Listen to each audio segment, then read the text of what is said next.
우리 6월 모의고사 다들 잘 봤는데 6월 모의고사에 대해서 간단하게 좀 얘기를 해주고 시작을 할 거야. 알겠지? 아까도 실장님이 얘기했는데 모의고사 보니까 어땠어? 쉬운 사람 있는지 없는지 물어봤지? 알고 있습니다. 졸라 어렵지? 그지? 진짜 어려웠을 건데 이번에 풀면서 좀 많은 게 생각이 들어서 거기에 대해서 좀 얘기를 해줄게. 그 전에 먼저 우리가 6월 모의고사 지금 하는 것 자체가 사실 뭐 때문인지는 알지? 당연히 우리가 수능을 또 대비해야 되지만 어쨌든 내신에도 들어가는 학생들이 있을 거기 때문에 그것도 좀 대비를 해야 되고, 그리고 지문이 어떤 형태로 나왔는지 그런 것들도 좀 생각을 해봐야 되기 때문에 사실은 모든 지문을 하나하나 꼼꼼하게 우리 수업 시간에 하듯이 하면은 알지? 우리 수업 시간에 하듯이 하면은 6시간도 넘게 해야 돼. 그렇게는 못합니다. 그리고 선택 과목 같은 경우에는 필요한 학생들만 조금 할 거야, 나중에 내신 때. 그래서 선택 과목은 지금 할 건 아니고 공통 과목 위주로 지금 어떻게 출제하고 있는지를 먼저 얘기를 조금 해줄게. 자, 참고로 얘기를 하면은 어제 교육부 발표를 했는데 재수생이 8만 8천 명이 들어왔어. 이번에 6월 모의고사. 근데 작년에 재수생이 16만 명이었고 작년 6월 모의고사에 재수생이 5만 6천 명 들어왔거든. 너무 많이 늘어났네 갑자기. 무슨 말이야? 의대 증원 때문이야. 의대 증원. 근데 그거를 너무 쫄 필요 없어요. 왜냐면 상위권 학생들이 많이 들어온 건데 그만큼의 정원이 의대에서 늘어난 거라서 솔직히 얘기하면은 이과는 유리해졌지. 전에도 얘기했지만 이과는 오히려 유리해졌습니다. 왜? 또 내가 옛날에 예를 들어서 2등급이면 갈 수 있는 학교가 2.5등급이어도 갈 수 있게 되겠지. 그치? 그러니까 컷이 떨어질 거야. 컷이 떨어질 거야. 그러니까 거기에 대해서는 크게 생각을 안 해도 될 것 같아. 자, 일단은 프린트 같이 보면 되는데 프린트 첫 페이지에 내가 총평을 좀 간단하게 써놨어. 요거를 조금 같이 한번 살펴보도록 하겠습니다. 첫 번째, 작년 수능에 비해 약간 쉬운 정도인데 작년 수능이랑 진짜 유사하게 했거든? 굉장히 유사한 스타일로 많이 됐어. 작년 기출들. 그래가지고 그거를 좀 감안을 해야 될 것 같아. 다만 절대적인 난이도는 낮아. 그러니까 작년 수능보다는 쉬워. 근데 6월 모의고사인 걸 감안해야지. 작년 수능보다는 쉬운데 절대적인 난이도가 쉬운 모의고사는 아니다. 기준이 작년 수능이라 그렇지. 근데 모르겠어. 이거를 어떻게 받아들여야 될지. 왜냐면은 수능이 작년에 굉장히 어렵기는 했는데 수능에 비해서 좀 쉬운 정도다라고 얘기는 했지만 재수생이 많이 들어온 것도 있고, 그 다음에 내용 자체가 그냥 우리가 쉽게 읽고 풀기는 잘 와닿지 않았을 거야. 그러니까 좀 다시 얘기하면은 이번에 모의고사 잘 본 친구들도 있고 못 본 친구들도 있어. 내가 못 보는 거에 너무 신경 쓰지 말라 그랬지. 근데 그런 친구들이 좀 많더라고. 내 실력에 비해서 좀 많이 안 나왔어. 그 사람들 특징, 시간 안 모자랐어. 하게 버리 문제 버리라고. 친구들이 잘했어. 시간 내에 들어오는 걸 떠나서 그냥 안 되는 거 빨리빨리 넘겨. 이런 사람들이 잘 됐어. 예를 들어서 고전소설 같은 거. 이따 볼 겁니다. 고전소설. 기억나지? 장소전은 누구고 이공 누구야? 이 새끼들 뭐야? 그거 기억나지? 그래서 그런 것들은 좀 빨리 넘겼어야 되고, 그 다음에 비문학 같은 경우에는 무난한 지문 하나가 나왔어요. 맨 처음에. 기억나? 그리고 좀 어려운 게 한 2개가 나왔는데 내가 전에 그 얘기 했었어. 혹시 이번 비문학 지문 3개 다 간접 연계된 건 알고 있어? 연계 체감은 사실상 의미가 없었던 것 같아. 전부 다 수특에 나온 게 연계가 되기는 했어. 근데 정답률 봤니 혹시? 오답률 봤어? 오답률 순위? 오답률 1, 2, 3위가 다 비문학에서 나왔네. 오답률 1, 2, 3위가. 그러니까 이거는 사실은 연계빨로 풀 수 있는 게 아니었다. 다만 작년 수능보다도 비문학이 좀 더 어려워졌다. 이걸 좀 감안해야 될 것 같고, 문학 같은 경우는 솔직히 얘기할게. 작년 수능보다는 쉽습니다. 작년 수능 미친놈이었어 진짜.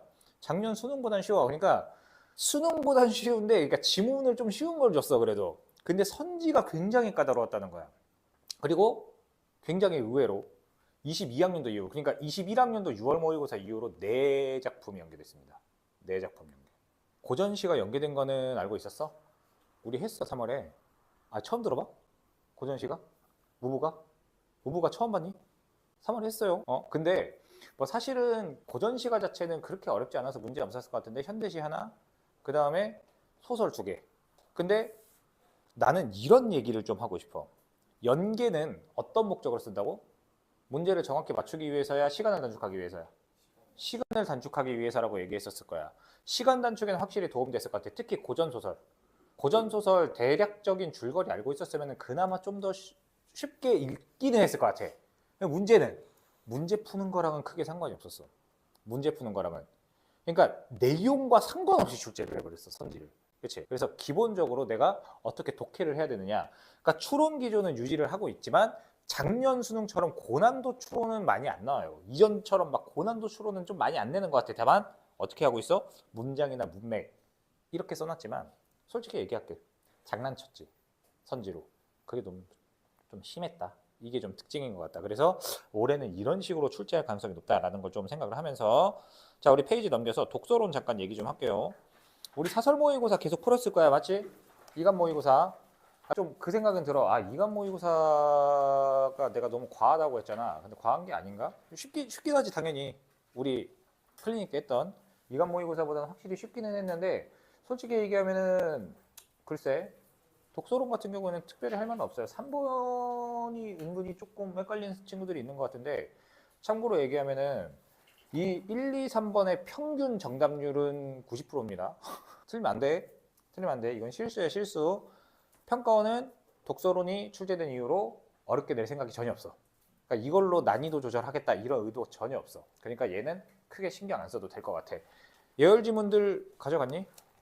이걸로 했으면 틀립니다. 머리 안 돌아가가지고. 자, 그래서 요거는 내가 특별히 할 얘기가 없는데 우리 5페이지에 첫 번째 지문 잠깐 짚고 넘어갈게. 법의 경제가 결합이 됐는데 여기에 지금 나와 있듯이 우리가 아는 경제 지문 있지. 오버슈팅 지문이라던가 거시건전성 정책 같은 거시경제 지문은 아니야. 거시경제 지문은 아닌데 얘가 법률 쪽에 조금 더 치우쳐져 있다는 걸 좀 감안을 해야 될 것 같아. 그래서 관련 기출로 24학년도 9월, 그 다음에 24학년도 수능 법률 지문 좀 살펴보면 좋을 것 같습니다. 그래서 얘랑 굉장히 좀 유사하게 내기는 했는데 무난하고 쉬웠기 때문에 크게 얘기할 건 없어요. 좀 간단하게 한번 봐볼게. 지금 내가 비문학 기본 때 항상 강조하는 게 일문단 잘 보라고 했잖아. 그럼 얘도 일문단을 딱 봐봐.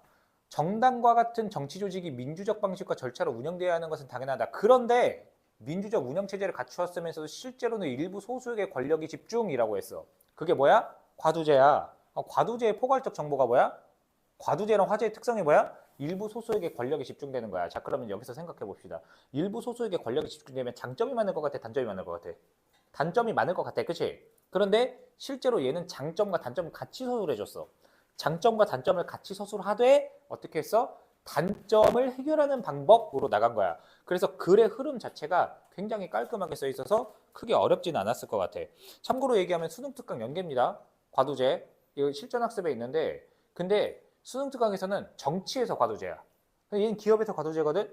그래서 사실상 크게 의미가 없었어. 왜냐면 내용이 아예 달라. 내용이 아예 달라. 과두제라는 것만 갖고. 자, 어쨌든 여기 그래서 두 번째 문단으로 넘어가면은 공동체적 경영 나오지. 의사결정도 균등하게 행사하는 거. 근데 기업의 규모가 성장하고 사업이 다양해지면은 소수 의사결정에 따른 수직적 경영으로 효율성 지향하는 과두제적 경영. 글 읽을 때 어떻게 읽으라고? 소수 의사결정에 따른 수직적 경영. 다른 말로 바꿔봅시다. 소수에게 권력이 집중. 그치? 같은 말이지? 소수에게 권력이 집중. 그래서 이거를 과두제적 경영이라고 하는데 이게 효율성을 지향한다는 거야. 그래서 과두제적 경영의 장단점이 이렇게 나와. 장단점이. 산문단은 장점이지? 과두제적 경영은 소수 경영자로 이루어진 경영진이 강한 결속력을 가지면서 실질적 권한과 정보를 독점하며 기업을 운영하는 것을 말한다. 이런 취지는 전문성과 경험을 갖춘 경영진을 중심으로 안정적 경영권이 확보될 수 있도록 하여 기업 전략을 장기적으로 수립하고 이에 맞춰 과감하고 지속적인 투자를 할 수 있어 첨단 핵심 기술 개발에도 유리한 면이 있다. 그리고 기업과 경영진 간의 높은 일치성을 위기 상황에서 신속한 의사결정으로 효율적인 대처를 하는 데 도움을 주기도 한다. 자, 여기서 중요한 건 이거야. 산문단을 읽으면서 장점이라는 것만 확인했으면 돼. 이 내용을 내가 정확하게 확보하고 할 필요 있다 없다? 왜? 장점 물어볼 때 그냥 내가 눈알 왔다 갔다 하면서 바로 확인만 하면 되는 거란 말이야. 그래서 크게 생각 안 해도 돼, 이런 거는. 우리가 알고 싶은 건 뭐야? 첫 문단에서 뭘 잡았어? 첫 문단에서 일부 소수에게 권력이 집중. 문제 있을 텐데 그 문제 상황이 우리한테 더 중요하지 않을까? 그게 뭐야? 3문단의 단점으로 나타난 거지. 그래서 주주의 수가 많으면 개별 주주 결정권은 약하고 소수 경영진이 기업을 장악하는 힘은 크다. 이쪽은 비례관계죠. 법률에서는 조금 드물긴 한데 비례관계가 한번 나와서 체크해주고 그 다음에 소수 경영진이 사익에 치중하거나 실제보다 부풀리거나 투자를 유치한 뒤 주주들에게 회복하기 어려운 손해를 입히는 경우도 있고 기업 운영에 중대한 영향을 미치는 주요 정보들을 은폐하거나 경영 상황을 조작하거나 이런 일들이 있대. 단점이지. 그래서 그 문제점 해결하는 방법이 바로 나왔네. 어떻게 해결해야 돼? 급여 이외의 경제적 동기래. 그래서 예를 든 게 스톡옵션입니다. 스톡옵션 알아? 스톡옵션이라는 거 정확하게 개념 확보해야지. 일정 수량의 주식을 계약 시에 정한 가격으로 미래에 매수할 수 있도록 하는 거야. 그래서 미래에 매수를 했어.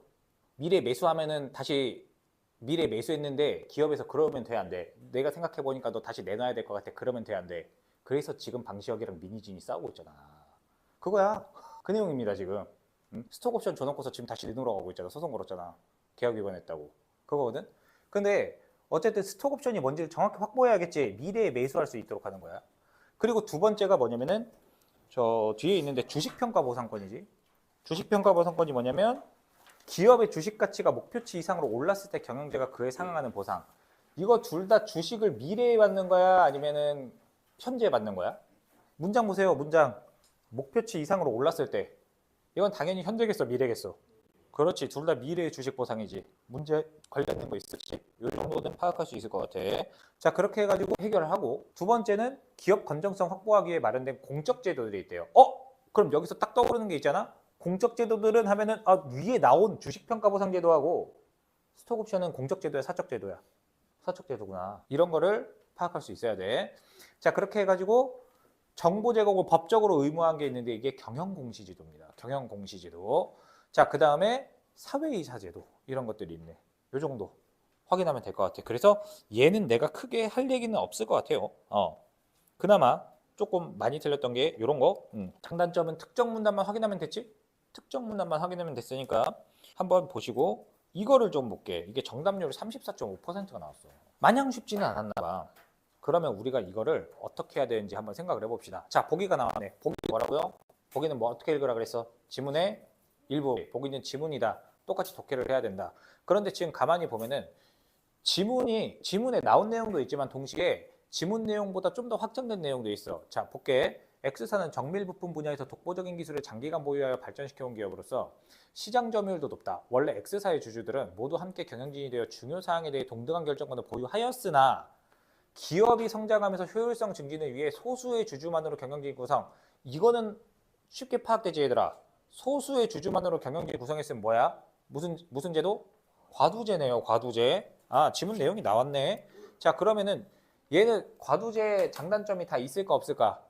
그거 확인해야겠지. 경영진은 주기적으로 다른 주주들로 교체됐어. 이거는 지문에 나온 내용 안 나온 내용? 안 나왔어. 경영진은 주기적으로 다른 주주들로 교체됐으면 소수에게 권력이 독점이 안 될 수도 있겠네요. 이렇게 하는 회사들이 있어요. 대표적인 게 농협이야, 농협. 농협이 이렇게 하거든. 전체 주주는 기업의 경영 상태를 파악할 수 있으며 경영이익의 분배와 같은 주요 사항은 전체 주주가 공동으로 의결한다. X사의 주주 A와 B는 회사 진로에 대해 이런 얘기를 했어. 자, A가 먼저 얘기하네. 최근 치열해진 경영진에 대응하려면 경영진의 구성원을 변동시키지 않고 경영진이 전적으로 결정해야 돼. 우리 같이 하지 말고 의결도 같이 하지 말고 경영진이 전적으로 해야 돼. 이거 완전 뭐야? 독재하겠다는 거지 지금. 그치? 소수에게 몰아줘야 돼. 그게 효율적이야. 효율성 때문에. 근데 B는 뭐래? 시장 점유율도 잘 유지되고 있고 문제 없잖아. 그대로 유지. A는 현재, 자, 과두제는 과두제인데 과두제는 지문의 과두제랑 완벽히 같아 달라? 완벽히 같진 않죠. 그러면 우리가 이렇게 생각해 봐야 돼. A는 지문에 나온 것처럼 과두제를 전적으로 활용을 하자. 그러니까 현행 제도를 바꾸자고 B는 유지하자야. 그럼 끝났잖아. 1번. X사는 주주들 사이의 평등성이 강한 거. 과두제만 생각하면 안 돼. 보기도 읽었어야 된다니까. 왜? 보기엔 지문에 없는 정보가 추가됐거든. 그게 뭐라고? 주기적으로 다른 주주들도 교체되고 다 같이 의결하잖아. 그래서 1번. 주주들 사이의 평등성이 강하여 과도한 정보 격차나 권한 집중과 같은 폐해를 보이지 않겠네요. 요겁니다. 나머지 현재 현행대로 최소한 이런 게 틀렸지. 그치? 유지하자고 하는 거는 현행대로 하자고 하는 거는 A가 아니라 B. 그치? 이런 식으로만 생각을 했으면 되는 거야. 의외였어. 이게 34.5%가 나왔다는 거는. 아무래도 보기를 생각을 안 했던 것 같아요. 제대로. 보기를 읽으면서 보기도 지문이고 새로운 정보가 나올 수도 있다는 걸 항상 명심하고 있어야 돼. 그렇게 읽었지? 아니야? 자, 그러면은 다음 지문으로 넘어가 봅시다. 얘가 좀 할 말이 있어요. 이과 쉬었니? 쉬었어? 에틸렌 몰라? C2H4잖아. 전혀 상관없나? 참고로 얘기하면 얘가 이제 분자와 관련된 수특 지문이 있는데 수특 지문 보면 알겠지만 연계 체감이 전혀 안 돼. 전혀 안 돼, 전혀. 아니, 에틸렌이 안 나왔잖아. 폴리에틸렌 합성 구조가 안 나왔는데. 그래서 짧은 지문 내에 정보의 밀도가 많았다는 거, 그게 조금 문제일 것 같아. 근데 이런 지문을 어떻게 읽어야 될지 좀 생각을 해봐야 돼. 우리 이간 모의고사 많이 풀어봤잖아, 그지? 약간 그렇게 된 것 같아. 그래서 조금 왜 이렇게 냈을까라는 생각이 좀 들기는 하는데, 과정과 비례가 다 나왔어요. 얘는 비례는 체크한다고 쳐도 과정은 어떻게 해야 돼? 그러면은 과정은 기준을 뭘로 잡으라고? 화제로 잡아야 된다. 내가 어떻게 읽는지 잘 봐봐. 자, 참고로 이 지문과 조금 유사한 스타일로 간 게 22학년도 수능 나중에 볼 겁니다. 6월 모의고사, 9월 모의고사도 나중에 볼 겁니다. 나중에 파이널 때는 이거 다 뜯어볼 거야. 지금 이렇게 안 보고. 22학년도 수능, 24학년도 9월 모의고사 뭐였어? 초정밀저울. 초정밀저울 지문. 그 다음에 24학년도 수능. 얘네들도 좀 유사한 형태로 냈었어. 그런데 얘가 장난을 좀 심하게 쳤거든. 자, 결론부터 얘기할게. 나는 이 지문 보면서 세 지문 나왔잖아, 비문아. 어디서 시간 제일 오래 걸렸어? 어디서 시간 제일 오래 걸렸어? 못 본 거 빼고. 빨리 풀었어? 다 맞았어? 어디서 많이 걸렸어? 주제통합지문, 인문, 입논리. 어디서 많이 걸렸어? 대부분 그랬을 거예요. 나는 인문 철학은 오히려 쉽게 풀었거든. 근데 난 이거를 좀 오래 걸렸어. 근데 지문을 읽는데 오래 걸린 게 아니라 글이 좀 이상하지 않아? 그런 느낌 못 받았어? 쓰다 말았어, 글을. 그러니까 9번을 내가 맞긴 맞았는데 9번 문제가 제일 어려웠을 거야. 한번 확인해봐. 9번 문제 맞았었는지. 9번 문제 요거 얘기하려고 그러거든. 얘 20.8% 나왔어. 10%. 장난하나? 이해했는데 근데 이게 맞았어도 그렇게 푼 사람도 있을 거? 2, 3, 4, 5는 확실히 맞는 것 같은데 1번을 도저히 모르겠어. 그래서 잘한 거야. 왜? 아니 글을 조금 이상하게 썼어. 내가 그래서 가끔씩 아쉬워. 수능에서는 이런 일이 그래도 없는데 6모 9모 낼 때 지문을 좀 깔끔하게 써주면 안 되나? 그러니까 너무 좀 정밀하게 안 써준 것 같아요. 왜 그런지도 그거 좀 얘기를 해줄게. 자, 일단 1번 봅시다. 식품 포장재, 세제 용기 등으로 사용되는 플라스틱은 플라스틱이 화재내 생활에서 흔히 접할 수 있다. 플라스틱의 의미 잘 봐. 플라스틱 코스라는 그리스에서 온 말이야. 성형할 수 있고 조형이 가능해. 열과 압력으로 성형할 수 있는 고분자 화물. 아, 화재가 이거네. 그럼 너네 이따 과정 나올 때도 뭐 생각해야 돼? 열이나 압력 나오면 어떻게 해야 돼? 그 부분은 기준, 즉 주목해야 될 부분이야. 열이나 압력 나오면 무슨 말인지 알겠어? 열이나 압력 나오면 그게 연결 포인트야. 자, 근데 이 문단 봐봐. 플라스틱은 단위체인 작은 분자가 수없이 반복 연결되는 중합. 수없이 반복 연결되는 중합. 중합의 의미 뭐야? 작은 분자가 수없이 반복 연결되는 거야. 자, 만들어진 거대 분자로 이루어져 있다. 단위체들은 공유결합으로 연결되는데 잠깐 나 하나 물어볼게. 이과 공유결합 배워 안 배워? 배워? 그럼 이과 좀 유리하겠네? 그럼 쉽게 풀었어? 쉽게 풀었어? 다 맞았어? 그랬으면 잘했는데 솔직히 공유결합 모르겠어. 공유결합을 아는 게 중요했나 사실 근데? 별 의미 없었던 것 같죠. 그치? 자, 그래서 이렇게 연결되는데 분자를 구성하는 원자들이 서로 전자를 공유하여 안정한 상태가 되는 결합을 공유결합이라고 한대요. 자, 공유결합이 뭐라고? 원자들이 전자를 가지고 있는데 전자를 하나씩 내놔. 걔네가 공유되는 거 우리가 공유결합이라고 한대. 두 원자가 각각 전자를 하나씩 내어놓아 그 두 개의 전자를 한 쌍으로 공유하면 단일결합이고 두 쌍을 공유하면 이중결합이라는데 자, 여기 좀 궁금한 거 있잖아. 요거 잠깐 볼까? 단일결합과 이중결합. 이것도 배우니? 이제 문과는 이거 모른단 말이야. 근데 이렇게 설명했어. 단일결합은 두 전자가 한 쌍으로 공유고 이중결합은 전자가 두 쌍으로 공유야. 근데 이게 이 설명이 맞아? 이과 물어볼게. 이 설명이 맞아? 맞긴 맞는데 이렇게 말하면 이게 이해가 되냐? 이거 어디서 본 것 같지 않아? 24학년도 9월 초정밀 저울에 보면 압전효과 기억나지? 1차 압전효과, 2차 압전효과.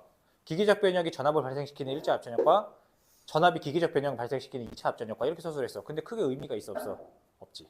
없지. 표면만 확인하세요.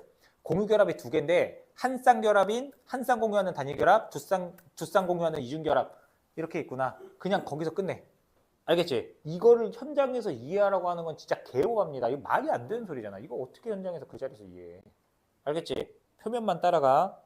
대부분의 원자는 가장 바깥 전자의 수가 8개야. 안정된대요. 이때 탄소 원자는 가장 바깥 전자의 껍질에 4개의 전자를 갖고 있어 다른 원자들과 전자를 공유해 안정해 줄 수 있으며 다양한 형태의 공유결합이 가능하여 거대한 분자의 골격을 이룰 수 있다. 추가 정보까지 나왔습니다. 그러니까 뭐 원자 간의 결합, 공유전자 쌍 뭐 이런 것까지. 자, 8개가 있어서 안정된다. 이 정도까지만 확인을 하면 될 것 같아. 자, 그런데 다음 문단 갔더니 플라스틱의 한 종류인 폴리에틸렌. 여기서 놓치지 말아야지. 우리 지금 뭐 얘기하고 있는 거야? 플라스틱 얘기하고 있는 거야. 플라스틱 얘기하고 있는 거야. 플라스틱의 한 종류인 폴리에틸렌은 에틸렌 분자들이 서로 연결되는 중합. 여기 보이죠? 내가 지금 화살표 그어놨지? 중합 과정. 중합 과정을 거쳐 만들어진다. 에틸렌은 2개의 탄소 원자, 4개의 수소 원자로 이루어져 있는데 2개의 탄소 원자가 서로 이중 결합을 하고 각각의 탄소 원자는 2개의 수소 원자와 단일 결합을 한대. 그러면 대충 머릿속에 그려져? 우리 탄소, 야 이건 문과라도 알지? 탄소는 기호가 뭐야? C, 수소. 이거 머릿속에 그려져? 머릿속에 그려져? 그려지긴 개뿔 그려져. 이게 어떻게 그려집니까? 대충 내가 그냥 보기 편하게 그려놓은 건데 그냥 우리가 여기서 확보해야 되는 내용은 그림을 떠올려라. 가끔씩 분석할 때 이런 사람들이 있어요. 그림을 그 자리에서 한번 상상하면서 떠올려보래. 네가 해봐. 이게 되냐고. 나는 이거 알고 있거든. 쉽게 풀어 솔직히 얘기하면 알고 있었거든 나는. 근데 선생님 왜 오래 걸렸어요 그러잖아. 이제부터 잘 봐. 이거 잘 봐. 지문만으로 문제를 풀 수 있는가 이걸 고민을 계속했어. 내가 지문을 보면서. 답은 다 찾았는데 그것 때문에 내가 좀 시간이 오래 걸렸거든. 자 봐봐. 2개의 탄소 원자가 이중 결합이고 탄소랑 수소는 단일 결합. 이것만 확인해놔 일단. 알겠지? 탄소 원자 간의 이중 결합에서는 한 결합이 다른 하나보다 끊어지기 쉽대요. 탄소 원자 간의 이중 결합에서는 한 결합이 다른 하나보다. 여기서부터가 좀 문제야. 한 결합이 다른 하나보다 끊어지기 쉬운데 그러면 이중 결합 중 하나가 끊어지기 쉽다는 건지 수소와 탄소의 단일 결합들 중에 하나가, 그러니까 이중 결합에서는 한 결합이 다른 하나보다 끊어지기 쉽다고 했잖아. 그럼 대체 이게 어떻게 되는 건지에 대해서 구체적인 서술을 안 해줬어. 또 어떻게 하겠어? 일단 넘어가 봅시다. 에틸렌의 중합에는 여러 가지 방법이 있는데 그 중에 하나는 과산화물 게시제를 사용하는 거래. 자, 에틸렌을 중합합니다. 이제 열을 흡수한 과산화물 게시제는 가장 바깥에 7개의 전자. 이거는 내용 파악이 됐어야 돼. 왜? 아까 숫자 8개의 전자라서 에틸렌이 뭐라고 했었어? 불안정하되 안정될 때? 그럼 얘 7개니까 안정됐어? 불안정했어? 아니 짝이 안 맞잖아 지금. 짝이 안 맞잖아. 그래서 7개의 전자가 있는 불안정한 상태의 원자를 가진 분자로 분해된대. 이 불안정한 원자는 안정해지기 위해 에틸렌이 가진 탄소의 이중 결합 중, 자 문장 범주 확인 잘해봐. 범주 확인. 에틸렌이 가진 탄소의 이중 결합 중 더 약한 결합을 끊어. 자 화살표 따라가 보세요. 끊어지기 쉽다고 했지. 이제 얘기해줘. 그러니까 여기서 쓰다 만 게 여기서 어떻게 된 거야? 구체화된 거야. 쓰다 만 게 여기서 구체화되는 거야. 자, 불안정한데 과산화물 게시제가 전자가 7개니까 하나 끊어버리면서 에틸렌의 한쪽 탄소 원자와 전자를 공유하며 단일 결합한대. 하나를 끊어서 단일 결합했어. 이중 결합이었는데 어떻게 됐어? 단일 결합. 과산화물 게시제가 전자 하나랑 같이 끌고 가가지고 강제로. 그러면 여기서 생각해 보세요. 탄소와 탄소 이중 결합이라며. 하나 끊어졌지. 이중 결합인데 하나 끊어졌으니까 얘 뭘로 됐어 이제? 이중이야 단일이야? 그 얘기를 한 거야. 솔직히 말해서 쉽게 이해되진 않았을 것 같아. 왜? 수식의 범주를 빼놨어. 그러면 다른 쪽 탄소 원자는 공유되지 못한 홀로 남은 전자가 생기겠지. 하나가 사라졌으니까. 이 불안정한 탄소 원자는 같은 방식으로 다른 에틸렌 분자와 반응을 하게 된대. 이와 같은 반응이 이어지며, 자, 요것만 확인할게요. 불안정해지는 탄소 원자가 계속 생성돼. 하나가 끊어지면서 불안정한 탄소 원자가 계속 제시되지. 그래서 실제로는 어떻게 되냐면 폴리에틸렌이 얘가 끊기잖아. 끊기면 이렇게 끊긴 애가 또 나와. 그 둘이 붙는 거야. 옆에. 그러니까 옆에 C2H4가 또 붙어. H가 정렬되면서. 그래서 쭉 연결되는 거거든. 근데 이거 어떻게 하냐고 이거. 지문만으로 어떻게 하냐고. 맞잖아. 그치? 그럼 이제 일단 우리가 받아들일 수 있는 것만 받아들여보자. 불안정한 탄소 원자는 같은 방식으로 다른 에틸렌 분자랑 반응해. 좋아. 불안정해지는 탄소 원자가 계속 생성돼. 이것들은 사슬 형태를 이루며 이 사슬은 지속적으로 성장하고 사슬 끝에는 뭐가 있어? 불안정한 탄소 원자가 있대요. 사슬 끝에는. 근데 그 다음에 문제가 뭔지 알아? 두 사슬의 끝. 이해됩니까? 왜 사슬 하나 아니야? 이과 다시. 이과. 왜 두 사슬이야? 왜 두 사슬? 몰라? 두 사슬의 끝이야. 두 사슬의 끝.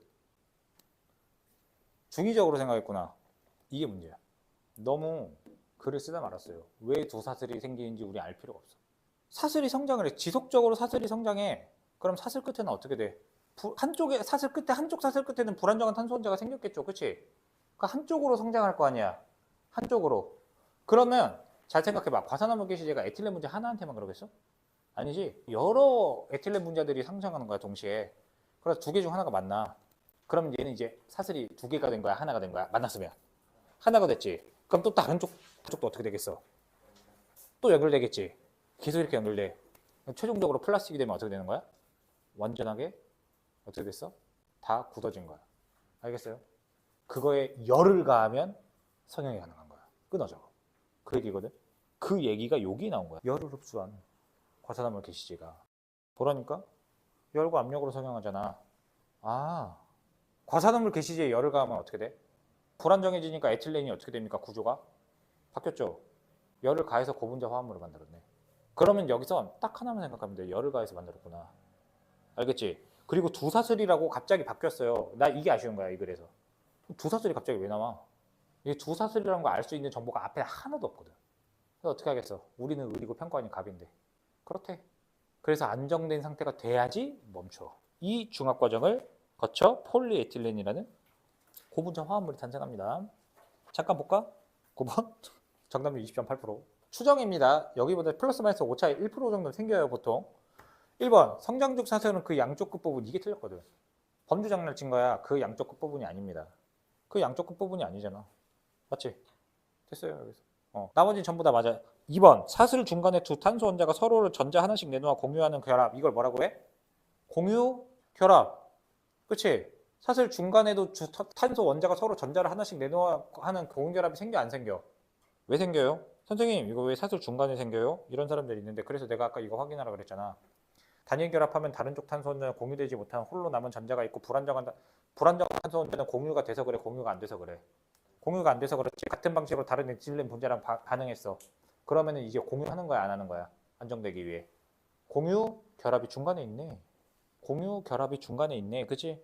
자, 그 다음에 3번. 상태가 불안정한 원자를 지닌 분자의 생성이 연속적인 사슬 성장 반응이 일어나는 계기가 된다.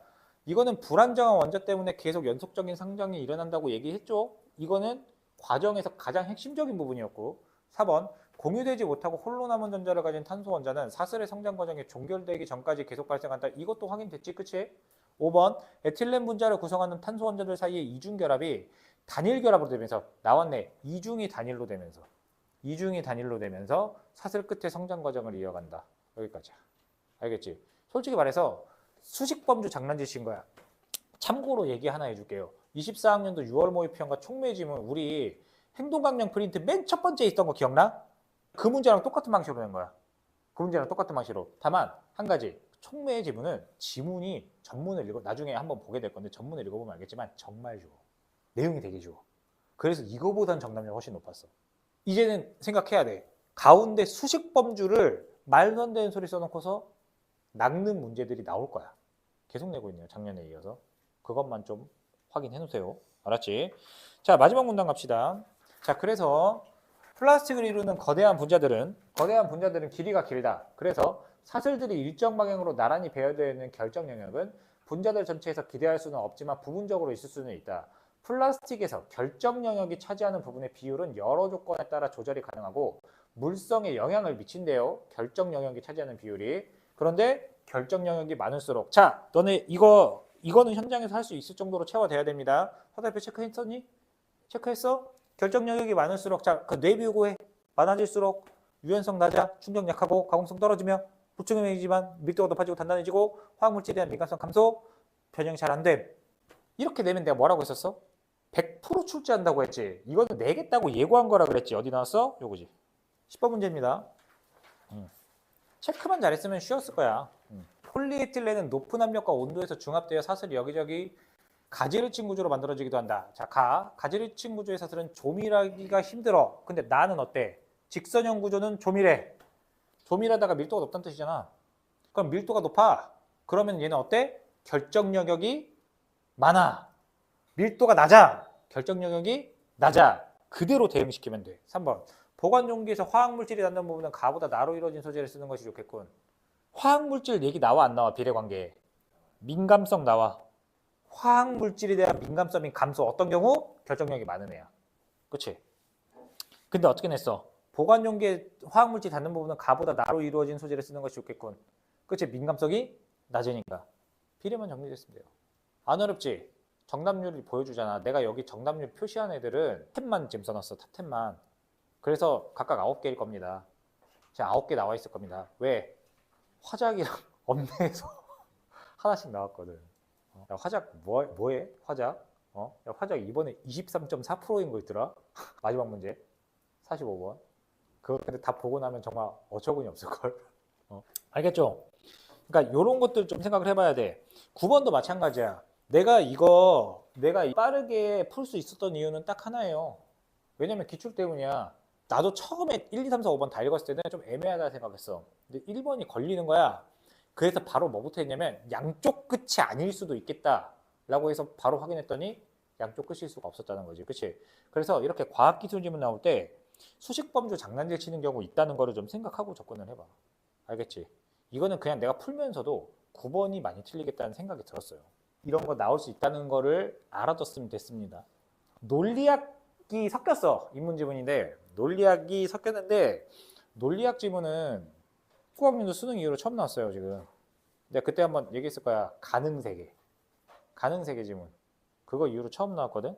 근데 일단은 주제통합 지문의 특성부터 다시 한번 떠올리면서 봤을 때 내가 둘 중 하나 나올 거라고 그랬어. 나를 통해 가를 비판하거나 가나 공통점, 정약용, 유영원 이런 것처럼 아니면 뭐 저희 동중서나 수능에 나온 것처럼 이런 거. 그런데 얘는 작년 유평 로렌즈의 지각 그 우리 2주 전에 했었지, 그지?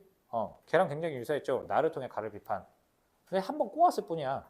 이 얘기를 하는 이유 딱 봐도 지금 기억 이렇게 밑줄 그었잖아. 혹시 그 생각 했었니? 그래서 이거 보면서 너네가 그걸 떠올렸었으면 좋겠어. 내가 행동강령 수업했던 이유가 이것 때문이거든. 기억 몇몇 논리학자들이 제기한 문제였대. 근데 가가 에이어란 사람의 이론이었지, 그지? 에이어가 수특에 잠깐 나오긴 합니다. 뒤에 실전학습 보면은. 근데 이거 봐봐. 이거 딱 보면은 기억을 보니까 뭐 물어본 것 같아? 기억이 가 에이어를 뭐 한 거야 그러면? 옹호한 거야, 비판한 거야? 그래, 그거야. 그거 나온 거야. 나의 필자 입장에서 기억을 판단한 것으로 적절하지 않은 것은 적절한 것은 기억나지? 로렌즈 지각과인지. 그거 비슷하게 된 게 이겁니다. 오답률 2, 3위가 여기서 다 있었어. 다만 로렌즈 지문 같은 경우는 보기가 되게 쉬웠었어. 답이 되게 쉬웠었어. 얘는 그렇지 않았다는 차이. 그래서 그걸 좀 생각했어야 돼. 그리고 가와 나의 1문단을 통해서 우리가 반복되는 어구에서 연결할 포인트를 찾는 것도 중요하다고 했었지. 다시 한번 읽어보도록 할게요. 자, 가부터 봅시다. 전통적인 윤리학의 주요 주제는 선, 올바름과 같은 도덕 용어에 대한 해명을 바탕으로 무엇이 옳고 그른지를 판정하는 객관적 근저를 찾는 것이다. 여기서 확인. 전통적인 윤리학 나오는 순간 뭐 떠올려야 돼? 전통이 아닌 애들이 나오겠네. A여야. 만족스러운 답이 없었어. 선에 대한 옳고 그른 게 뭔지.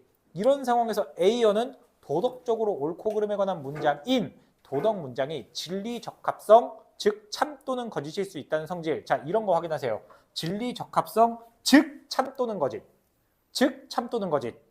알겠지? 진리 적합성은 참 또는 거짓이 있다는 같은 말, 다른 말, 같은 말, 다른 말이 아니라 같은 말, 공통범주입니다. 그래서 성질을 가질 수 있다는 주장을 펼쳤대. 갖지 않는다는 주장을. 그러면 A어가 이제부터 얘기하는 거 확보가 돼야지. 1문단 내용 여기다 내가 써놨지. 도덕 문장은 진리적 합성이 없어. 그럼 왜 없어? 그걸 이제 얘기해 줘야 되는 거야. 이 문단 가봅시다. A어는 진리적 합성을 갖는 모든 문장은 그 문장에 사용된 단어의 정의를 통해 검증되는 분석적 문장. 자, 분석적 문장의 정의, 단어의 정의를 통해 검증이에요. 이거거나 경험적 관찰에 의해 검증되는 종합적 문장이나 원리를 바탕으로 도덕 문장은 진리적 합성이 없다고 주장했다. 자, 보세요. 도덕 문장 얘기하고 있잖아. 근데 분석적 문장이랑 종합적 문장은 뭐야? 진리적 합성을 갖는 모든 문장은 이라고 했지. 그러면 여기까지만 봐도 우리가 분석적 문장이랑 종합적 문장은 무조건 도덕 문장일 수 있어 없어? A의 입장에서. 우리가 1문단에서 확보한 내용이 뭐야? 도덕 문장은 뭐가 없어? 진리적 합성이 없어야 되니까. 진리적 합성이 있는 거는 다 해당이 안 되겠지. 왜 해당이 안 돼요? 우선 그는 도덕 문장은 분석적이지 않다는 기존의 논의를 수용했대. 자, 일부 공통점이 있네. 기존 논의를 수용했으니까. 그럼 우리 지금 지문에 나온 내용을 통해서 봤을 때 기존 논의는 누구겠어? 1문단 첫 줄에 나온? 그렇지. 전통적인 학자들이지. 그렇겠죠. 자, 선은 A이다 라는 도덕 문장이 분석적이라면 술어인 A가 주어인 선이라는 개념 속에 내포되어 있어야 한다. 하지만 선은 속성이나 내용을 더 이상 분석할 수 없는 단순 개념이므로 해당 문장은 분석적이지 않아. 그렇다고 해서 선은 A다라는 도덕 문장이 경험적 관찰로 검증도 안 돼요. 그렇겠지? 뭐 선 그 자체는 우리 감각으로 검증할 수 없기 때문이다. 그렇죠 이게. 그 이유래. 이래서 안 돼. 아, 왜 도덕 문장이 안 돼? 그냥 야 아니야 다 아니야. 얘는 분석도 안 되고 경험도 안 돼. 끝났습니다. 복잡하게 생각하지 마. 다음 문장 가볼게. 도덕 문장은 다양한 감정이나 태도를 표현하고 타인의 감정을 불러일으키는 정서적 의미를 갖는다고 A어는 주장했대요. 뭐라고? 다양한 감정이나 태도를 표현하고 타인의 감정을 불러일으키는 정서적 의미. 이게 포괄적 범주잖아. 도덕 문장 감정이야. 감정과 태도야. 끝. 됐어? 그러면 많은 사람들이 도덕 문장의 진리적 합성을 갖는다고 오해한대. 이건 도덕 용어의 두 가지 용법을 구분하지 못해서야. 그에 따르면 도덕 용어는 감정을 표현하는 표현적 용법. 감정 표현. 그리고 어떤 사실을 기술하는 기술적 용법. 자, 잠깐 스톱. 항상 생각하라 그랬지. 여기 봐봐. 도덕 문장은 다양한 감정이나 태도를 표현해. 그럼 A어 입장에선 도덕 문장은 표현적 용법이어야 돼? 기술적 용법이어야 돼? 다시. 도덕 문장은 다양한 감정이나 태도를 표현하는 거야. A어 입장에서는 표현적 용법이어야 돼? 기술적 용법이어야 돼? 표현적 용법이어야 되지. 왜? 표현적 용법이 뭐니까? 감정 표현. 그래서 뒤에 읽어보면 알겠지만 내용이 뭔지 알아? 기술적 용법은 안 돼. 이 얘기하는 거야. 첫 문장에서 포커스를 잡으라는 이유가 있는 거야. 그래서 감정과 관련이 돼 있으면 맞고 아니면 아니라고 하겠지. 자, 도둑질은 나쁘다라는 예시가 나와. 도둑질이 사회적으로 배척됐다는 사실을 기술하는 문장이라면 이 문장은 도덕적으로 옳고 그름에 관한 것이 아니래요. 따라서 이 문장은 도덕 문장이 아니고 경험적으로 검증이 가능하대. 반대로 그 문장의 도둑질에 대한 화자의 감정을 표현했으면 도덕 문장이야. 기술하는 문장이면은 어때? 도덕 문장이래 아니래? 아니라잖아. 아니래. 도둑질은 나쁘다가 그럼 도덕적 문장이 아닌 거야. 경험적으로 되면 기술이면 옳고 그름이 아니고. 그래서 도덕 문장은 감정 표현해야 돼. 감정 표현하는 문장은 도덕 문장이야. A어에겐 도둑질은 나쁘다 같은 도덕 문장을 진술하는 것은 감정을 담아 어조로 네가 도둑질을 하다니? 라고 말하는 것과 다름이 없대.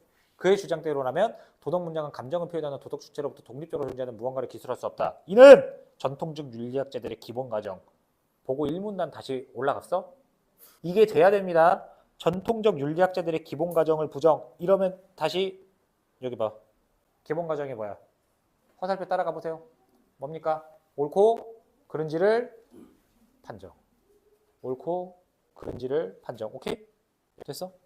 그러면은 얘는 뭐야? 옳고 그른지를 판정한다는 가정을 부정했어. 왜? 다시 핵심 잡아보자. A어는 도덕은 옳고 그름이 있습니까? 없습니까? 없고 그냥 감정 표현일 뿐이래. 감정은 옳고 그름이 없잖아. 됐죠?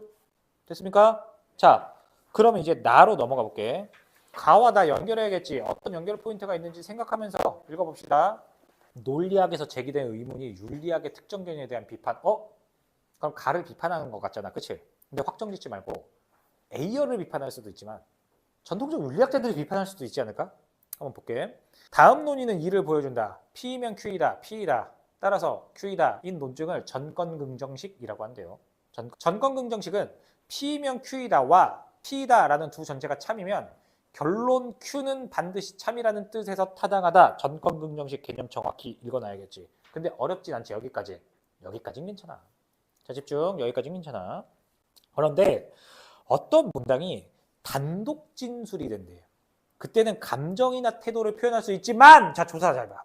감정이나 태도를 표현할 수 있지만 단독 진술일 땐 그 문장이 조건문인 P이면 Q이다의 부분으로 포함되는 경우에는 그렇지 않대.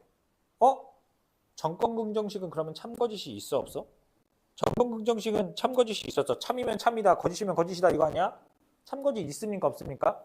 그런데 여기서 잘 생각해봐. 단독으로 있을 때는 감정이나 태도 표현할 수 있으면 어때? A어와 좀 다른 게 있지. 감정 태도 표현도 전건긍정식으로 쓰이면 참거짓이 되는 거 아니야? 이 생각 할 수 있어? 이 생각의 근거가 뭔지 알아요? 얘잖아. 윤리학의 특정 견해 비판. 그때 벌써 이렇게 눈을 좀 보고 생각을 해봤어야 돼. 윤리학의 특정 견해에 대한 비판? A어 이 새끼 비판하나? 비판하려면 여러 가지가 있겠죠. 도덕 논증도 감정 아니야. 아니면 참거짓 있어 뭐 이런 식으로.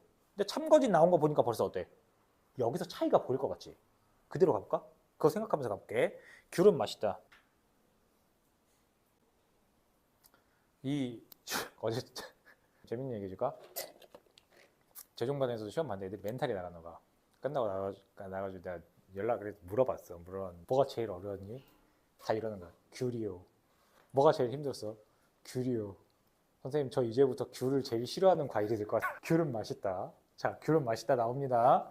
화자의 선호라는 감정을 표현한다. 하지만 그 문장이 귤은 맛있다면 귤은 비싸다처럼 조건문의 일부. 자, 이거 이해돼?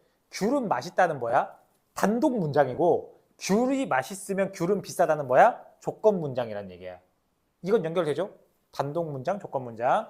이렇게 일부가 되면 귤에 관한 화자의 선호를 표현하지 않는다.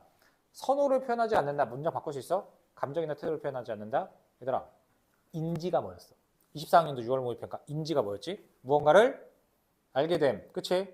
지각이 뭐였지? 감각기관을 토대로 알게 됨. 그래서 인지와 지각은 사실상 같은 말 다른 말? 어휘, 선호, 감정이나 태도는 선호야 아니야? 선호잖아. 자, 이에 전권 긍정식의 P가 감정이나 태도를 표현하는 문장일 때 P면 Q이다의 P와 P이다의 P 사이에 내용의 차이가 생기므로 전권 긍정식임에도 두 전제의 참이 결론 Q이다의 참을 보장하지 않는다는 것. 자, 확인만 하세요.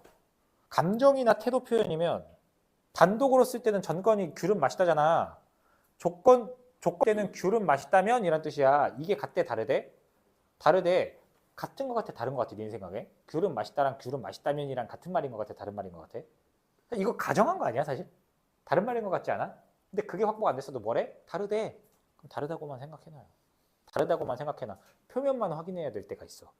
다르다고만 생각해놔. 원인까지 아직 생각하지 말라니까. 자, 이해 안 가면 어떻게 하라고? 자, 이거 인문 철학이네. 이해 안 가면 어떻게 하라고?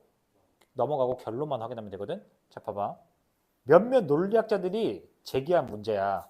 전권 긍정식인데도 두 견지의 참이 결론 Q이다의 참을 보장하지 않는데 이게 몇몇 논리학자들이 제기한 문제야. 그럼 논리학자들이 비판하는 거라는 거 여기서 확인돼요? 확인돼? 개뿔 확인되긴 뭐라고 확인돼? 잘 모르겠지 아직. 그래서 A열을 비판하는 거야? 아니면 네 말이 맞다는 거야? 전권 긍정식인 표절은 나쁘다면 표절을 돕는 것은 나쁘다. 표절은 나쁘다. 따라서 표절을 돕는 것은 나쁘다라는 논증은 직관적으로 타당해 보여. 하지만 타당해 보이지만 타당하지 않다는 얘기겠지. 하지만 표절은 나쁘다가 감정을 표현했다면 위 논증은 타당하지 않대. 여기서 확인해야 돼. 아, 감정 표현하면 논증이 타당해 안 돼. 안 되지. 그러므로 A여의 윤리학 견해를 고수한다는 게 뭐야? A여의 견해를 고수한다. 여기서 이제 확인돼야 돼. A여 지금 얘 내내 뭐 얘기한 거야? A여를 비판한 거야. A여의 윤리학 견해를 고수하려면 유지하려면 도덕 문장을 포함하는 전권 긍정식의 타당성을 부정해야 된대. 도덕 문장을 포함하는 전권 긍정식의 타당성을 부정하는 것도 지금 누구야? 논리학자들 아니야? 너 이거 잘못했어. 이게 얘기하는? 그 다음에 전권 긍정식은 도덕 문장을 포함할 수 없다고 해야 된대. 근데 그렇게 되면 어떻게 돼? A여 입장에서는. 전권 긍정식은 도덕 문장을 포함할 수 없어. 그러니까 너네는 전권 긍정식 도덕 문장에 쓰지 마. 이래야 된다고. 이해됐어요? 무슨 말인지 쉽게 해서 이렇게 얘기한 거야. A여가 이렇게 얘기한 거야. 야, 도덕 문장 참거짓이었고 감정 표현한 거야. 그러니까 논리학자들이 그런 거야. 야, 전권 긍정에 따르면 감정 태도가 조건물들이 성립이 안 되는데 도덕 문장이 감정 표현인 거 맞아? 이렇게 비판했다고 지금. 그러니까 A여가 그러려면 다시 비판하려면 어떻게 해야 된다고? 도덕 문장을 포함할 수 없다고 해야 돼. 이해돼? 쉽게 얘기해 줄게. 다시 복습해 봅시다. 쉽게 얘기해 볼게. A여가 얘기했어요. A여가 야, 여성 가수 집단이 노래하면 걸그룹이라니까? 이 세계 아이돌 걸그룹이야. 논리학자들이 얘기합니다. 야, 사람이야? 사람이 직접 나와서 해야지. 그래픽 쪼가리가 무슨 가수야? A여가 자기의 견해를 고수하려면 어떻게 해야 돼? 야, 2D도 사람이야. 이씨. 나 여자친구 모니터에 있어. 10세 이래야 된다고. 그 흐름이야. 똑같아. 이해됐어요? 무슨 말인지 알겠어? 그러니까 기억은 A여를 비판한 거라고. 근데 문제에서 한번 꼬았지. 이거 잠깐 볼게. 15번 봅시다. 15번. 윗글 바탕으로 기억을 이해한 내용으로 적절하지 않은 거라. 1번. A여의 윤리학 견해가 옳다면 고수하려면 그치? 전권 긍정식이 직관성으로 타당하게 보이게 된다는 점에서 기억은 A여에 대한 비판이야? 아니 A여는 타당해 보이는데 감정 표현이라면 맞다고 했어 안 맞다고 했어? 그러니까 기억은 A여에 대한 비판인 건 좋아요. 근데 중요한 건 비판인 게 아니라 뭐야? 직관적으로 타당해 보여서가 아니지 그치? A여의 견해가 아니야. A여의 견해가 아니야. 너 감정 표현이면 타당하지 않다니까 이거야. 그래서 비판인 거야. 타당하면 뭐야? 비판이어야 돼, 옹호여야 돼? 그리고 옹호여야지. 한번 꼬은 거야. 결론은 똑같아. 나가 가를 비판한다. 이겁니다. 알겠지? 2번 맞죠? 기억에 따르면 도덕문장 포함하는 정강문장식이 타당하다면 도덕문장이 감정을 표현한다는 견해는 수용될 수 없지.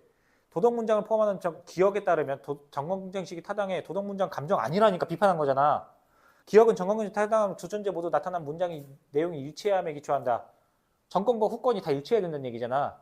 기억은 도덕문장뿐 아니라 개인적 선호로 나타내는 문장에 대해서도 제기될 수 있다. 도덕문장이나 개인적 선호나 똑같은 거니까 사실. 그치? 동어 반복입니다. 동어 반복. 도덕문장을 판단적이라고 보는 이론에 따르면 기억은 애당초 발생하지 않는다. 이거는 뭐 이따 뒤에 봐야 되니까. 자, 이렇게 처리했어야 돼요. 그러니까 1번은 비판 이 문제가 아니라 중간이 틀렸어. 중간이. 그지? 중간이. A어 해견해가 아니야. 근데 그거 어렵지 않았어. 기억이 A어 비판하는 거구나만 확인했어요. 비판하는 거구나만 확인하고 비판 보고 중간을 안 읽었으면 안 되지. 그지? 선지도 지문처럼 읽으세요. 자, 그럼 이제 마지막으로 갑시다. 마지막 문단. 표절은 나쁘다라는 문장은 표절이라는 대상에 나쁨이라는 속성을 부여하는 내용을 지닌다. 자, 잠깐 요거부터 봐줘야겠지. 행크스의 논의입니다. 그래서 여기에 행크스. 표절은 나쁘다라는 문장은 표절이라는 대상에 나쁨이라는 속성을 부여하는 내용을 지닌다. 그리고 화자의 진술은 그 내용과 완전히 무관할 수 없기 때문에 그런 문장은 단독으로 진술되든 그렇지 않든 판단적이다. 단독으로 진술되든 그렇지 않든 단독 문장이든 그렇지 않으면 무슨 문장? 무슨 문장? 저런 어휘 연결. 어휘 연결. 뭐라고? 누가 얘기했는데? 뭐라고? 조건문. 단독 진술되는 경우 조건문. 두 개니까 단독으로 진술되든 그렇지 않든이면 단독 진술이든 조건문이든 이 얘기죠. 무조건 뭐래? 판단적이래. 판단적이 무슨 뜻이야? 대상의 속성을 부여하는 내용을 지니는 것이 그 문장의 본질이래. 속성 지니는 게 본질이야. 도덕 문장을 비롯한 모든 판단적 문장은 참 또는 거짓일 수 있대요. 여기서 확인. A어랑 공통대 달라. 도덕 문장을 포함하는 모든 판단적 문장은 참 또는 거짓이니까 A어를 비판하는 거 아니야? 그치? 조건문에 포함된 모든 문장도 판단적이라는 점에서 단독으로 진술될 때와 내용 차이가 없답니다. 정건문정식은 타당하다는 거네. 그러면 얘는 기억을 옹호한 건가? 근데 꼭 그렇지도 않다. 잘 봐봐. 그러므로 도덕 문장을 포함하는 정건문정식은 타당해 보일 뿐 아니라 실제로도 타당하다. 그렇다면 P는 Q이다에 포함된 P이다가 단독으로 진술된 경우와 다른 점은 무엇인가? 가령 귤은 맛있다는 귤은 비싸다라는 조건문에 포함되는 경우 화자가 대상의 속성을 행위를 부여하는 것은 아니기에 그것의 판단적 본질을 발현하지 못한다. 그러나 이 맥락에서도 조건문에 포함된 귤은 맛있다는 판단적 본질을 여전히 잃지 않는다. 다시 말해 그 문장 자체는 대상의 속성을 부여하는 내용을 지닌다. 결론이야. 결론만 확인하면 돼. 좀 디테일하게 보면 이렇게 볼 수 있어. 얘가 행크스는 A어와의 공통점은 감정태도 표현이 가능하다는 거야. 감정태도가 다 있다고 얘기했잖아 지금 도덕 문장. 차이점은 참거짓이 있다는 거야. 근데 웃긴 건 뭔지 알아? 얘는 모두 까고 있어. 논리학자도 비판하고 있어. 왜? 정권긍정 인정해. 근데 정권긍정에 옳은 것은 단독 문장이나 조건문이나 모두 내용 차이가 있대 없대? 없다잖아. 논리학자는 뭐야? 있다고 했잖아. 알겠어요? 이게 핵심입니다. 알았지? 12번 같은 경우는 답이 4번인데 정답률이 39.5야. 요 문제 잘 봐봐. 도덕용어의 용법은 도덕용어가 기술하는 사실의 종류에 따라 기술적 용법과 표현적 용법으로 역시 문장 장난쳤죠. 사실의 종류야 감정이냐 사실이냐야? 감정이냐 사실이냐야 사실의 종류가 아니라 사실적 문장은 기술적 용법이라고 하고 감정 표현하는 문장은 표현적 용법이라고 하는 거야. 아예 다른 말입니다. 사실의 종류냐랑 감정이냐 사실이냐랑은 다른 말이죠. 그치? 요거였는데 은근히 그러니까 중간에 수식범주만 잘못 쓰면은 다 헷갈려. 근데 이따 보면 알겠지만 문학도 이 지랄 해놨다. 문학도 이 지랄 해놨어. 그래서 내가 빨리 판단 스위치 바꾸라고 했잖아. 자, 그 다음 정답률 36.1. 와, 지린다 이 지문 진짜. 정답률들이. A로부터 출원한 내용인데 A 행크스입니다. 5번. 표절은 나쁘다는 화자가 표절에 나쁨을 부여하지 않는 맥락. 화자가 표절에 나쁨을 부여하지 않는 거는 화자에 뭐가 들어간 거야? 감정이나 태도가 들어갔지. 근데 행크스는 감정이나 태도가 있다고 했어 없다고 했어? 있다고 했지. 결론 확인하라니까? 판단적 본질이 있지 않아요. 어떤 상황에서도 대상의 속성을 부여할 때도 판단은 그대로예요. 결론만 확인하면 돼. 판단적 본질 유지할 수 있다. 그대로 갖다 붙여줬네. 마지막 문장 그대로 써준 거지 사실. 그치? 왜 이렇게 많이 틀렸을까 이거? 5번입니다. 3번이 좀 많이 헷갈렸나 봐. 귤은 맛있다는 조건문에 일부러 진술될 때는 대상이 속성을 부여하는 내용을 지니지 않는다가 아니라 답독문이나 조건문 모두 속성 부여하니까 내용의 차이가 없다잖아. 내용 차이가 없으면 다 같아야 됩니다. 알았죠? 자, 그 다음에 우리 14번. 그나마 얘는 탑10에 안 들었는데 얘가 좀 쉬웠어 그래도. 4번은 하면 안 되죠 이거는. 얘는 정답률 50% 넘더라고 혼자서. 4번은 하면 안 되죠. 왜? A여 뭐라고 하고 있어? 정건문장식 두 전제 동통으로 포함된 도덕문장 내용이 다르다. 옳다. 도덕문장은 정건문장식 전제로 사용되면 A여 진리적 진리적 합성이 뭐야? 참거짓 이때 없대. 진리적 합성 있으면 돼 안 돼? 아유 이건 말도 안 되는 소리잖아. 말도 안 되는 소리잖아. 됐습니까? 자 그럼 대망의 16번 봅시다. 정답률 22.3. 자 보기 잘 볼게. 옳다는 자선에 대한 찬성. 폭력은 나쁘다는 폭력에 대한 반대란 태도로 표현한다. 태도에 대한 태도를 표현한대. 태도에 대한 태도래. 위와 같은 주관적 태도들에는 참거짓이 없다. 자 확인. 참거짓이 없다. 누구랑 유사해? 참거짓이 없다. 누구랑 유사해? A여랑 유사한 것 같아요. 그지? 자선은 옳다면 봉사는 옳다. 자선은 옳다가 나타내는 태도를 지니면서 봉사는 옳다에 반대하는 것은 비일관적이다. 그쵸? 자선은 옳다면 봉사는 옳다. 자선은 옳다. 따라서 봉사는 옳다가 타당하는 것은 이런 뜻이래. 그러니까 약간 일관적인 태도를 취하면 되는 건가 봐. 그러니까 A어랑 유사하면서도 좀 다른 내용이 있는 것 같기는 해. 그러면 여기서 확인해야 될 거는 이거야. 너네 잠깐만 기다려봐. 입 4학년도 6월 모의평가 로렌즈의 확장인지 이론과 지각과 그 행위로서의 관점 나왔던 지문 기억나지? 로렌즈 나왔어. 거기서도 이거 풀 때 답이 쉽긴 했는데 너네가 못 찾았던 게 하나가 있어. 너네가 못 찾았던 게 하나가 있는데 뭐냐면은 그 나의 그 마지막 4, 5번에 보면 나 필자의 입장인지 객관주의의 입장인지 헷갈렸었지. 얘도 그걸로 장난치신 거야. 잘 보세요. 태도나 감정을 표현해 도덕 문장에 그럼 누구야? A여 맞지? A여 맞지? 전제와 결론이 참회에 규정돼. 이건 누굽니까? 전제와 결론 나왔어. 누구야? 전제와 결론 조건문. 논리학자 맞지 이거? 그치? 윤리적으로 옳고 그른지에 대한 객관적 기준. 이건 첫 문장 놓친 사람이 많은데 윤리학자죠. 전통 윤리학자입니다. 첫 문장에 나와. 다시 봐봐. 1문단에. 무엇이 옳고 그른지를 판정하는 객관적 근거. 그걸 객관적 기준으로 바꿨을 뿐이야. 같은 말이죠? 전통 윤리학자야. 어휘를 잘 보면 돼. 귤은 맛있다가 귤에 대한 화자의 선호. 화자의 선호를 표현한다는 주장은 자선은 옳다가 자선에 대한 화자의 찬성을 표현한다는 주장과 상충하지 않는 이거 논리학자. 화자의 선호를 표현하는 문장이에요. 자, 그 다음에 화자의 정서를 표출함으로 진리적 합성이 없다. 진리적 합성이 없으면 누구 해야 돼? A여네요. 그럼 1번 봐봐. A여 입장. 도덕 문장이 태도나 감정을 표현한다는 주장은 도덕 문장을 포함하는 조건문이 태도에 대한 태도를 표현하는 보기의 주장과 상충합니까? 일치합니까? 일치해야죠. 태도나 감정을 표현한다는 건 A의 입장이 맞고요. 태도에 대한 태도를 표현한다고 한 것 역시 어때요? 왜 맞아야 되는 줄 알아? 태도에 대한 태도? 선생님, A어는 태도에 대한 태도라고 얘기를 안 했는데요. 근데 A어는 뭐라고 했어요? 표현적 문장은 뭐야? 감정이나 태도만 드러냈지. 그러면 사실에 대한 것만 없으면 전부 다 뭐 해야 돼? 도덕 문장이야. 그치? 그럼 조건문도 전부 다 뭐에 대한 태도야? 감정이나 태도에 대한 태도였겠지. 그치? 그러니까 얘는 상충하면 안 됩니다. 알았어요? 나머지 왜 만나볼게? 논리학자인 것만 찾았으면 돼. 논리학자인 것만 찾았어. 타당성 논증에 대한 태도 사이 관계 규정, 보기의 주장과 상충하죠. 그치? 논리학자는 어때? 태도가 있으면 돼, 안 돼? 조건문은. 조건문은 태도 있으면 안 되지. 그 다음에 전통윤리학자 어때? 전통윤리학자? 찬성과 반대는 주관적 태도로 나타내는 보기의 주장과 상충하죠. 그치? 주관적인 게 아니고 객관적이어야 된다고 했으니까. 이거 아예 다른 말이잖아. 주관, 객관. 그치? 그리고 이거 왜 상충하지 않는 줄 알아? 논리학자 입장에서? 얘들아, 논리학자가 뭐라고 얘기했어? 조건문일 때는 감정이나 태도가 있어 없어? 단독 문장일 때 가능해 불가능해? 그래서 맞아. 4번 한 사람은 진짜 맞았어. 알겠지?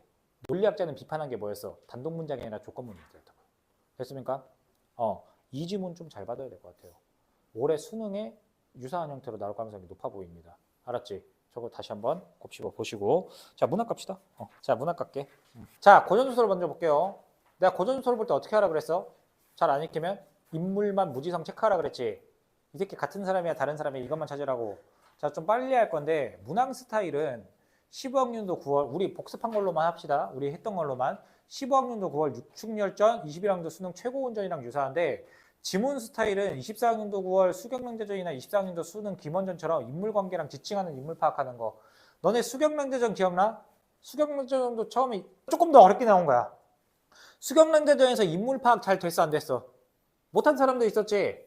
선군이 수경이랑 부부고 상공이 수경의 시아버지. 그치? 장부인이었나 거기? 누구였어? 정부인인가 장부인인가가 시어머니 저기 동춘? 이름 기억이 안 나? 춘향이 누구야? 자식들이지. 기억나죠? 자, 얘도 볼게. 장소저가 남복을 벗고, 남복은 남장했단 얘기야. 벗고 글 쓰는데 잘 보세요. 제문 봐봐. 제문은 어디서 읽는 거야? 제사 지낼 때 읽는 거지. 누가 죽었네. 유세차, 이거는 제문의 특성입니다. 처음에 이렇게 시작해. 유세차 기축 3월 정묘 삭 15일에 기주 장한님의 딸 애황은, 이름이 장애황이네요. 이부시랑 이공, 제문의 대상이겠지. 앞에 아래입니다. 오호 애제라 소첩의 부친이니까 장한님이겠죠. 그렇지? 대인이 얘겠지. 그러면 지시어 잘 봐. 그 후에 대인은 귀자를 두시고 자식이 있었나 봐요. 부친은 소첩을 얻어 피차의 동일생이라 부친이 신비한 꿈을 꾸고는 대인과 진진지연을 깊이 맺었더니 슬프다. 양과 시운이 분리하여 대인은 간신의 모해를 입어 외딴 섬에 유배가시고 부친은 대인의 억울함과 소첩의 앞길이 그리 때문에 원통에게 걱정과 분노가 병이 되어 중도의 세상을 벌였어. 부모가 모두 죽게 됐거든. 잘 봐봐. 대인이 이부시랑 이공인 것 같은데 간신의 모해를 입어 유배 갔대. 유배 가니까 부친이 이 억울함 때문에 어때? 화났지? 화났어. 세상을 버렸어. 모친 또한 부친의 뒤를 따라 별세했고 외롭고 연약한 소첩은 의지할 곳이 없어. 간적 왕이, 얘가 이제 악인인가 봐요. 왕이가 첩의 고독함을 없인 여겨 혼인을 강제해서 변장해서 도주했는데 남자로 행사해서 용문에 올라 남적을 멸하고, 지금 쭉 보니까 어때? 남장 모티프가 나오면서 여성 영웅 성격도 보이죠. 남장을 해가지고 지금 용문에 올랐다라는 말은 벼슬에 올라 이런 뜻이야. 알겠지? 남장 모티프가 있어. 사신의 말을 들으니 대인 부자, 대인이 누구라고? 아까 이부시랑 이공이잖아. 그 부자가 형적이 없다 해서 죽었다고 생각한 거야. 그러면 아버지 죽기 전에 죽은지 알았어 몰랐어? 기출을 많이 보다 보면 센스가 생겨요. 내가 뭐 때문에 얘기하냐면 19번 때문이야. 나도 처음 읽었을 때 어때? 읽었을 때 답이 안 보여. 다 맞는데? 그래서 생각을 해봤어. 중간에 뭐가 틀렸을 것 같은데? 이런 유배 때문에 분노해서 죽었어. 아직 안 죽었어. 이런 딱 읽고 나서 5번까지 딱 읽고 나서 답이 안 보이는데 그 순간 무슨 생각이 들었냐면 이 지랄했나? 설마? 다시 봤어. 빨리 확인했어. 얘기했잖아. 지능을 믿으세요. 중간에 뭐가 틀렸을 거야. 이런 게 틀렸을 거야. 꿈이 아니었던가, 시운이 아니었던가, 죽음이 아니었던가, 강제를 안 했던가, 강제한 거 판단이 아니었던가. 이거 그러니까 선생님이 혼인을 강제하는 것으로 판단은요? 진짜 강제한 거 아니에요? 판단한 거 아니에요? 내일 보강 나와. 알았지?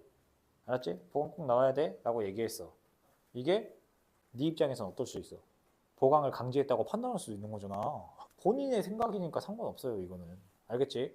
본인이 한 거면 판단한 거라고 하는 거 아무 문제 없습니다. 자, 됐어? 다시 돌아가 볼게. 너무 치사하다, 그지? 그렇게 제문을 올린 겁니다. 대인 부자가 죽었다고 생각해서. 자, 그 다음 볼게. 각설. 이공자 대봉. 이공자 대봉? 이씨였는데? 뭐 살았나? 부친을 모시고 용궁까지 봤을 때 우리 고전소설 많이 봤다면 이런 생각이 들어야 돼요. 이 새끼 살아있나? 그런 생각 들었어? 그런 생각 들었으면 잘 읽은 거야. 자, 용궁에 갔다가 황성에 왔어. 그래서 봤는데 장소저의 상표가 이렇대. 급히 일어나 보니까 장혜왕이 표를 열어서 이제 봅니다. 신첩이 성상에 큰 은혜를 받자 바닷가에서 재를 올려 고온을 위로하나. 자, 황제한테 간 거야. 바닷가에 재를 올리고 고온을 위로했다. 이건 앞부분이죠. 그치? 앞부분. 자, 이승과 저승이 판이하게 달라 영혼이 자취가 없사오니 비록 앞에야 흠양하온데 어찌할 리 있사오리까. 아득한 경상과 슬픈 마음을 진정치 못하와 죄를 지내며 통곡하옵더니 천우신조하와 삭발승려를 만났대. 삭발승려를 만났는데 곧 이시랑 이익의 처양시래. 뭐야? 승려가 나왔는데 이익의 처양시야. 성혼 행례는 아니했는데 어찌 시어머니의 며느리 알겠다. 이부시랑 이익의 아들이랑 뭐 하기로 한 거야? 아까 앞에도 나왔듯이 결혼하기로 했다는 거잖아. 시엄마가 스님이 됐어요. 뭐 이런 스님이 됐어. 그래서 일희일비하면서 즐겁게 무궁화원이 이는 다 성상이 넓으신 덕택으로 말미암음이라. 그러나 왕이 부자는 국가를 혼란스럽게 한 간신이었고 신첩의 원수니까 극형에 처했으면 좋겠어. 그래서 왕위 부자를 엄연 국문에서 국법을 밝히시고 그 부자를 신첩에게 내어주시면 남선우 배던 칼로 난신을 죽여. 졸라 무섭다. 그치? 보기를 내가 먼저 안 보게 됐는데 지문부터 보려고. 보기의 공적 가치가 충이죠, 충. 사적 가치가 복수겠네요. 그렇게 생각하면 됩니다. 자, 그 다음에 이제 또 상위 임금이라 그랬지? 표문이 또 올라왔어. 표문이 올라와서 봤는데 보니까 어때? 그 소의 이대봉. 제목 뭐야 이거? 확정이지, 그치? 생존 확정입니다. 생존 확정. 자, 그래서 간신 왕이 모함이 입었고 자기 요약적으로 제시해 줍니다. 뭐 이렇게 했고 해도 유배지로 가는 도중에 아비 죽는 거 보고 따라갔는데 어때? 용왕이 나 구했어. 비현실기가 개입해서 나 살려줬어? 막 여기서 뭐 얻고 저쩌고 이런 내용이야. 근데 여기까지 말씀은 끝났어, 사실. 그치? 대부분 마찬가지 아니야? 인물관계 파악 안 돼서 헷갈렸죠. 인물관계 파악 안 돼서 장소조와 이대봉이 혼인을 맺은 관계고 왕위는 대립관계야. 그 다음에 이붓이랑 이공은 누구야? 그러면은 장소조의 시아버지 예정자였고 이대봉의 아버지였구나. 여기서 끝났어. 그러면 됐습니까? 그것만 잘 파악을 했으면 문제 없을 것 같아요. 여기는 크게 어려운 거 없었어. 4번 요거 그나마 표류하던 이대봉의 천우신주로 무인절도에서 이실한과 제해한대에서 비현실계 존재가 이대봉의 공적 활약에 조력? 비현실계가 아니죠. 그치? 그러니까 우연이 된 겁니다. 우연히. 천우신조란 말은 상투적으로 쓰는 말일 뿐이야. 진짜 도와줬다는 얘기가 아니고 요 정도만 확인하고. 자, 고전 수필 갈게. 정말 다행이야. 작년 내내 수필 어디서 찾았는지 진짜 희한한 거 얘기하다가 올해는 그나마 좀 할만하게 나온 것 같아서 작년 6월 모의고사 한거 18고과 기취서행 좀 참조하시면 됩니다. 근데 우부가 연계죠.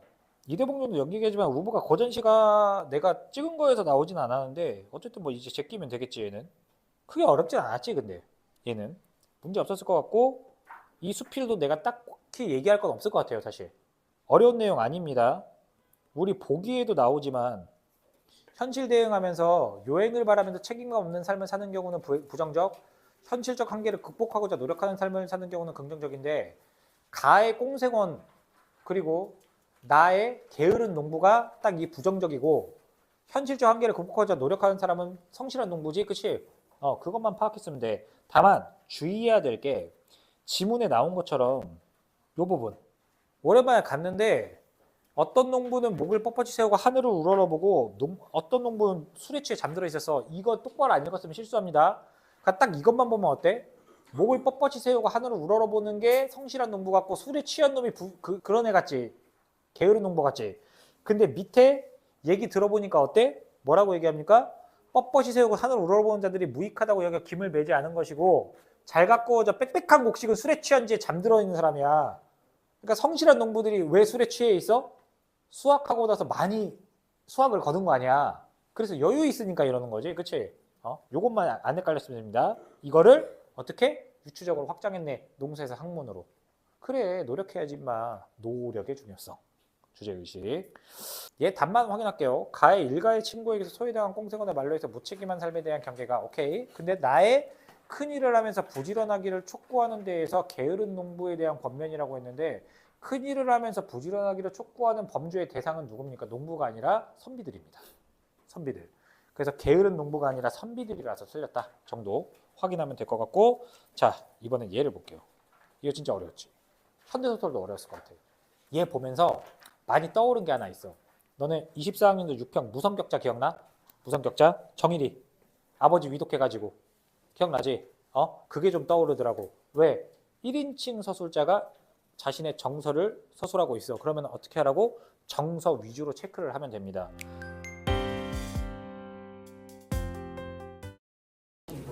차에 지친 상대와는 관계없이 이것은 물과 같이 간단한 사실일 뿐이다. 그렇대요. 근데 중요한 건 우리가 보기에서 확인했었죠. 뭐라고 했어? 절대자는 회의한다며. 그걸 생각했으면 이게 보였어야 돼. 시키길 바라 한 게 아닌데 누가 시킨 거야 그러면? 절대자. 보기에 따르면. 오케이? 절대자. 누구의 시킴을 받아 참새 한 마리가 땅에 떨어지는 것도 아니고 누구의 손으로 줄곡하라 어여삐 가꾼 것도 아니고 차를 마시는 것은 이와 같이 스스로 달갑고 가장 즐거울 뿐이래요. 스스로. 이것은 다만 사실이면 또 관습이다. 나의 고즈넉한 관습이다. 물에게 물은 물일 뿐 소금물일 뿐 앞으로 남은 10년은 더 살든지 죽든지 나는 나일 뿐 차를 마시는 나일 뿐 이 짙은 차를 마시는 향기와는 관계도 없이 마시는 습관, 관습 모든 것도 된다. 이랬어. 솔직히 말해서 이 부분을 내가 고민하고 생각하고 읽었을 때 내용 파악이 정확하게 안 되면 그냥 하나만 생각하면 돼. 거기에 따르면 뭐야? 절대적 회의하고 경험의 사실에 기초하겠다는 얘기구나. 여기서 끝내면 됩니다. 이해됐어? 이해돼서 이거를 정확한 의미를 파악할 필요가 없다고. 어차피 비형계잖아, 심지어. 그런데 중요한 건 34번 문제야. 참 고민을 많이 한 것 같아. 그래서 항상 보기를 기준으로 삼았으면 좋겠어요. 1번. 가에 쓰다듬 편지 구조가 바른 칫솔. 이거는 뭐 맞는 것 같고, 그치? 2번 볼게. 나의 차기 마시는 행위가 내가 아는 내게 대한 모든 것에 대한 모든 것으로 확정되는 것은 경험적 사실을 나와 모든 존재들에 대한 인식의 유일한 근거. 경험적 사실은 집 보기에 나왔지. 경험한 사실의 기초. 근데 여기서 이게 고민됐을 거야. 인식의 유일한 근거.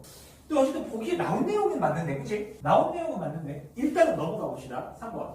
가에 달을 푸니 잘 보인다는 것은 화자가 자연에 친숙해지는 심리 상태를 나의 앞으로 남은 10년을 더 살든지 죽든지는 절대자에 대해 회의하고 하지 않는 것 같아.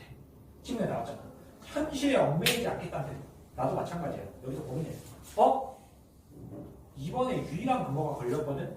현실에 얽매이지 않는 태도도 마찬가지야. 왜? 현실에 얽매이지 않는 태도는 지금 보기에 나왔어 안 나왔어? 일단 암묵적인 판단은 나중에 합시다. 넘어가. 4번은 너무 맞는 말이잖아. 그지? 4번은 따로 얘기할게. 5번. 가히 이 세상을 알아보지 않은 것들과 함께는 자연에 동화되려는 태도. 이건 당연한 소리죠. 나의 물은 물일 뿐는 경험적 사실로만 대상을 얘들아 경험만 유일하다 라는 거랑 같은 말이야. 다른 말이야. 같은 말이야. 그러니까 2번과 5번은 내용이 어때? 같아 사실. 남은 거 하나야. 그래서 3번 했어. 그리고 나서 3번을 해놓고서 생각해봤어. 그러네. 3번 선지를 보면 알겠지만 현실에 얽매이지 않겠다는 겁니까? 차라리 살든지 죽든지 가지고 삶과 죽음에 얽매이지 않겠다 했으면 차라리 낫다고 볼 수도 있겠다. 그치? 차라리 그렇게 보면 현실은 보통 속세의 의미죠. 속세의 의미. 자연과 대비되지. 그러니까 속세를 떠난 거는 어디에 가까워? 현실에 얽매이지 않는 건 누구랑 가까워? 가랑 가깝지. 현실에 얽매이지 않겠다가 아니야. 뭐가 틀렸는지를 내가 여기서 확신한 거야. 왜? 현실이 아니라 뭐에 얽매이지 않겠다. 바꿔보세요. 그렇지. 절대자에 얽매이지 않겠다. 그게 중요해. 알겠지? 무슨 말인지 알겠어? 보기를 1차적으로 먼저 판단 근거로 생각하는 게 제일 중요할 것 같아. 지금 계속 내내 이렇게 되는 거 보니까 보기 없으면 일단은 의심부터 해. 알겠죠? 그리고 그 내용을 정확하게 어떻게 볼 것인지. 그러니까 이거를 내 스스로 생각하려고 하지 말고 선지에서 내가 일단 첫 번째 근거를 살펴야 같은 말이구나. 이것도 찾았지만 중요한 거는 현실에 얽매이지 않겠다를 정확한 판단 근거를 잡고 해야 될 것 같아. 그렇지? 아무래도 절대자에게 얽매이지 않겠다지 현실에 얽매이지 않겠다는 좀 다른 말이구나 라는 거 좀 생각을 해줬으면 좋겠어요. 이런 문제가 계속 나올 수도 있다는 걸 생각해두고 보도록 합시다. 다시 한번 얘기하지만 9월 모의고사는 뭐라고? 실전이 아니라고. 실전이 아닙니다. 잘 본 사람들도 조금 더 잘